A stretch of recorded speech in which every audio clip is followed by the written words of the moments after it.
Setelah sukses meraih tingkat partisipasi pemilih tinggi di pemilu 2019, Komisi Pemilihan Umum (KPU) kembali dihadapkan pada tantangan selanjutnya mempertahankan bahkan meningkatkan partisipasi pemilih di pemilu 2024.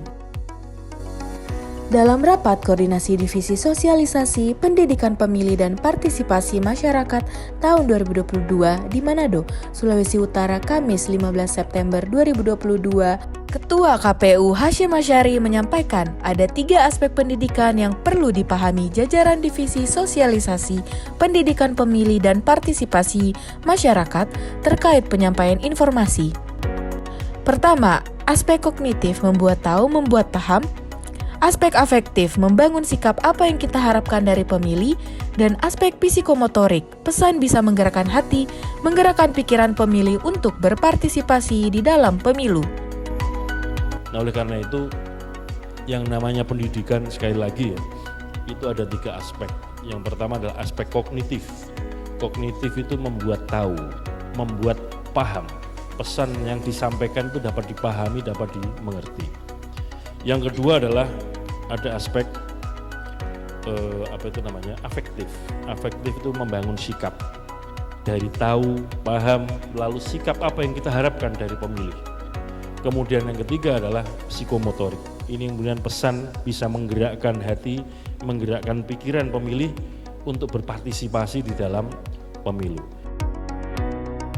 Sementara itu, pada sesi pengarahan, Agus Melas menyampaikan KPU tengah membuat cetak biru blueprint terkait strategi sosialisasi pendidikan pemilih dan partisipasi masyarakat. KPU Republik Indonesia sekarang sedang menyusun cetak biru terkait dengan roadmap sosialisasi pendidikan pemilih dan partisipasi masyarakat. Kita juga sedang menyusun untuk mengembangkan lagi yang namanya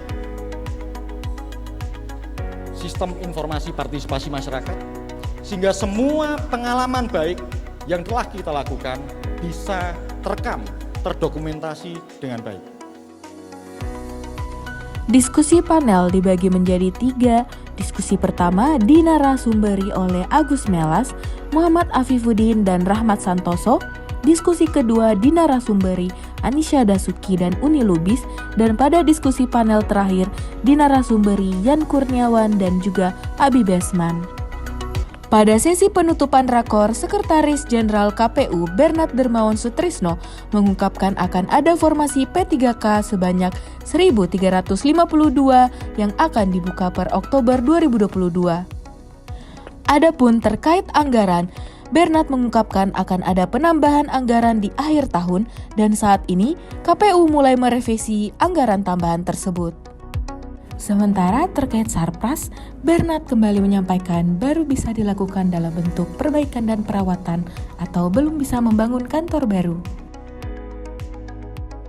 Perlu juga kami sampaikan bahwa terkait kekurangan SDM tidak hanya di divisi sosialisasi tapi di seluruh divisi dan seluruh tingkatan kesekretariatan.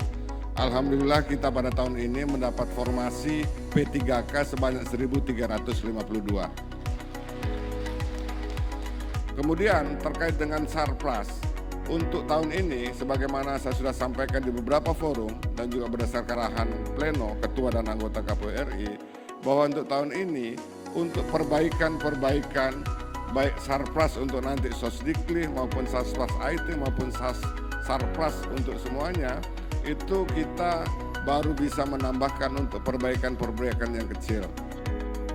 Hadir pada rakor, anggota KPU Agus Melas, Parsadan Harahap, Betty Epsilon Idrus, Yulianto Sudrajat, Muhammad Afifuddin, Kepala Biro Partisipasi dan Hubungan Masyarakat Cahyo Aryawan, jajaran pejabat eselon 2 Setjen KPU, peserta rakor sebanyak 1.033 orang terdiri dari Ketua, Anggota, Kepala Bagian, Kepala Subbagian yang menangani sosialisasi, pendidikan pemilih dan partisipasi masyarakat, KPU Provinsi, KIP Aceh, dan KPU KIP Kabupaten Kota se-Indonesia.